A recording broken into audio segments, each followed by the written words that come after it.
બનાસકાંઠા જિલ્લાના પાલનપુર ખાતે નવનિર્મિત રેલવે ઓવરબ્રિજનું લોકાર્પણ કરાયું.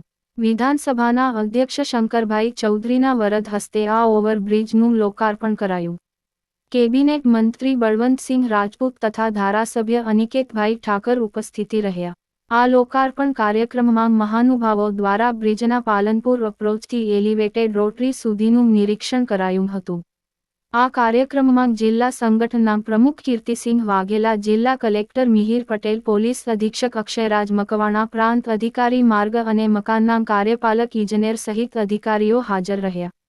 આ લોકાર્પણ કાર્યક્રમમાં મોટી સંખ્યામાં રાજકીય અને સામાજિક અગ્રણીઓ સહિત કાર્યકરો હાજર રહેલ. Bureau report Ashok Thakor, Banaskantha.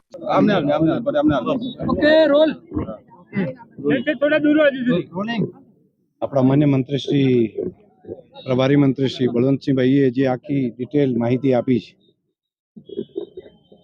આપ સૌ જાણો છો કે 160 કરોડ કરતાં વધારાના ખર્ચે આ પુલ 2 કિલોમીટર કરતાં વધારે લાંબો અને ત્રણેય દિશાની અંદરથી પાલનપુર બાજુ આવી શકાય, શહેરમાં પણ જઈ શકાય, અંબાજી પણ જવાય અને અહીંયા આબુ રોડ પણ જઈ શકાય.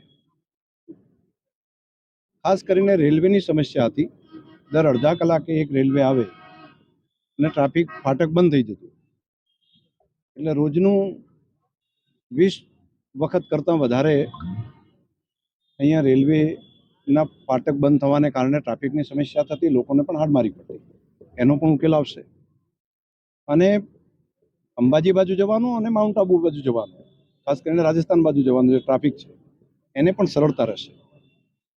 ભારત સરકારે ઉદારતાપૂર્વક રાજ્ય સરકારને મદદ કરી આ પુલ માટે, એટલે દેશના પ્રધાનમંત્રી મોદી સાહેબ અને રાજ્યના મુખ્યમંત્રી શ્રી ભૂપેન્દ્રભાઈ પટેલ બંનેનો આજેના તબક્કે આપણે આભાર માનીએ. માન્ય મંત્રીશ્રીએ કહ્યું એ પ્રમાણે બહુ હેતુક એ આ પુલ છે.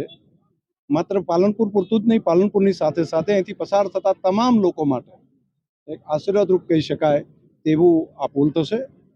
ડિઝાઇનની દ્રષ્ટિથી પણ 70 મીટર જેટલો ઊંચો આ પુલ એ દેશની અંદર કદાચ પ્રથમ છે, એટલે નાવીન્ય પણ લાગે છે બધાને.